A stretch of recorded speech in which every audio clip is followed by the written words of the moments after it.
Bailey was that George Bailey was giving folks an opportunity to own a home, to come out from this gutter. And no, he did not himself get wealthy. But what he kept doing, as the story tells us, the wealth is not in the money and the things. The wealth is in the relationships that you develop with people. So another part of this ministry, this divided house, is what kind of relationship are we developing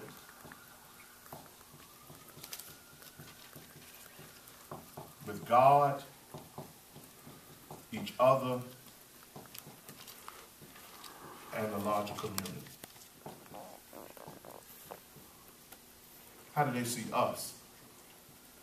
Because when the final analysis comes out, taking your movie, when it finally came down, that community turned around and they came to him. They said, all you had to do was tell us you were in trouble.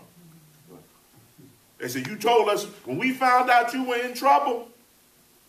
They turned around. They came running with money. Because several of them said, I never would have been in the house. My life never would have been this way. I never would have been. So it's not in the stuff and the things. It's in the relationships. How do we begin as a community to embody for them an alternative view of community?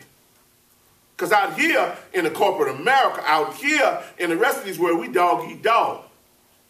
What's different in this community that says I value you? You are significant. You are a part of me. I cannot hate you without hating a part of myself. Tell me this making sense. Every time I hear that story, they man got a withered hand, he get healed, and they running around talking about the Sabbath.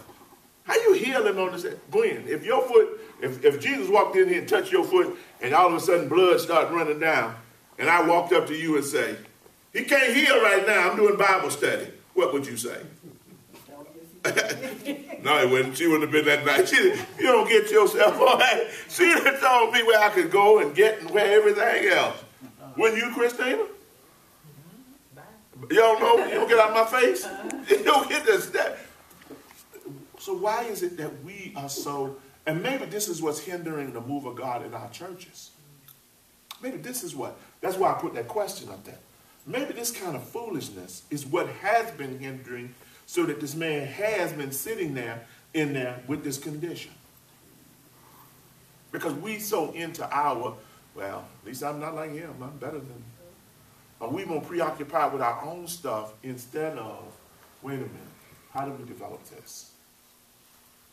A supportive community that cares about something larger than just our little situations.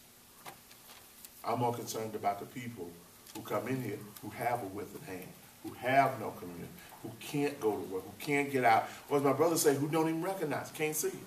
I can see his hand, but what about the people who can't?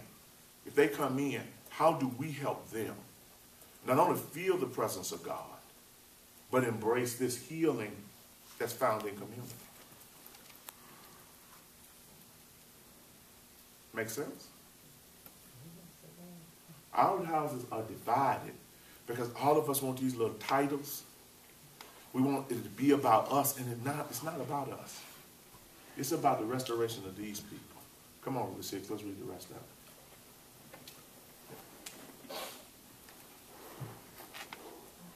Verse 15, when Jesus became aware of this, he departed. Can I ask you something? Why is it that Jesus always got to, there's 2 times she done read that line, Jesus departed. Well, what is he aware of? The attitudes and the perceptions and where they put their values. Wolves looking like sheep. What now? Wolves looking like sheep. Wolves looking like sheep. Look at what they value. And he can't do any work. That's why I kept pulling that up. He got to walk out of that. Where he should be welcome, he got to leave. That's why I told y'all I put those questions up there. Yes, ma'am. What he did do was enough to expose. Right.